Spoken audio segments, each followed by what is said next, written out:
Alors hier, on a eu l'occasion de recevoir Bertrand sur le plateau. Nous avons parlé de tagage, de pêche au thon. Nous avons eu les images et là, on va matérialiser ce petit film avec vraiment le matos. Bonjour Bertrand. Bonjour à tous et merci d'être venu à bord. Eh ben, je t'en prie. Dis-moi, quand le thon arrive au bord, tu peux me donner les éléments que vous utilisez, que vous pratiquez pour pouvoir taguer ce thon. On va démarrer en ordre. Dis-moi, quel est le matériel prioritaire dès le début? Et tu fais comme s'il arrivait là. Ok. Donc à ce moment-là, quand le poisson arrive au bateau, d'abord on va arriver à aligner le poisson. Une fois qu'on a réussi à aligner le poisson, il est accessible parce qu'il est le long du bateau.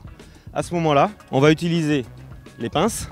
Alors, souvent une, mais quand c'est des très gros poissons, on utilise deux. Et à ce moment-là, on va pouvoir le pincer et l'attraper par la mandibule inférieure de la bouche. De cette façon-là, on va pouvoir immobiliser le poisson au niveau du bateau. Ensuite, par un système avec une autre pince, on va arriver sur les gros poissons, les gros sujets, à les faire pivoter pour les mettre bien sur le plat, de façon à pouvoir mesurer le poisson. Parce qu'il est important quand on tague le poisson d'avoir les mesures du poisson.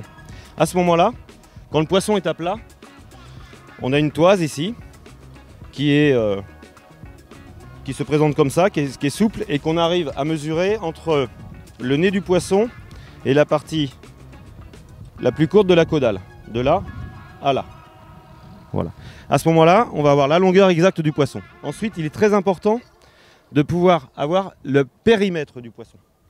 Et il est difficile évidemment de les mesurer complètement. Donc on va se contenter d'un demi-périmètre sur la partie la plus grosse du poisson. Voilà.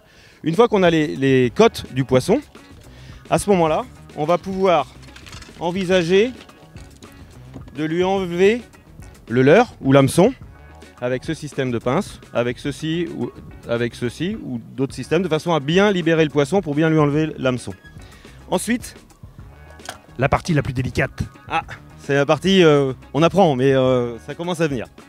Ensuite, on a réalisé donc des applicateurs, de façon à pouvoir insérer le tag numéroté, individuel et référencé. On va pouvoir venir le mettre dans l'applicateur et ensuite venir l'insérer sur la deuxième dorsale arrière du poisson avec un angle à 45 degrés de façon à ce que le tag, quand il est fixé, va avoir cet angle-là et être fixé de façon à ne pas gêner le poisson. Bon, on s'imagine bien que ça, c'est pas gênant. Et donc le tag est tout numéroté de façon à ce qu'il soit individualisé. Super, là vraiment on a appris quelque chose d'hyper important et ça matérialise exactement ce que nous avons vu hier. Qui te missionne pour faire ça? Alors c'est la FMPS qui fait le regroupement et puis la distribution des tags avec une application qui est individuelle aussi, on a des codes et sur l'application on peut directement en mer redonner les mesures exactes du poisson, le numéro du tag appliqué et quand on rentre à terre, ça repart sur le réseau. La FMPS fait tout ce référencement et ensuite c'est l'ICAT au niveau Atlantique Ouest et puis il y a d'autres organismes qui vont récupérer toutes les informations scientifiques qui seront de tout l'Atlantique Nord, Sud, Est et Ouest jusqu'aux États-Unis. De cette façon on couvre la totalité de l'Atlantique. Et cette année vous en avez tagué beaucoup? Alors, cette année, il faut savoir que l'année dernière il y avait 600 poissons qui avaient été marqués en Europe. Et toi? Alors, cette année, on a marqué 11 poissons. Avec le grand pavois, tout ça, on ne peut pas tout faire. Mais c'est le lancement, on apprend. Et l'année prochaine, on va vraiment passer à la vitesse supérieure. Et les statistiques, tu les as, toi, perso? Alors, les statistiques, oui. Parce que quand on est, pas référent, mais quand on est tagueur, à ce moment-là, tous les poissons qu'on a tagués, dès qu'il y a un poisson qui est repris, on est le premier à savoir ce qui s'est passé.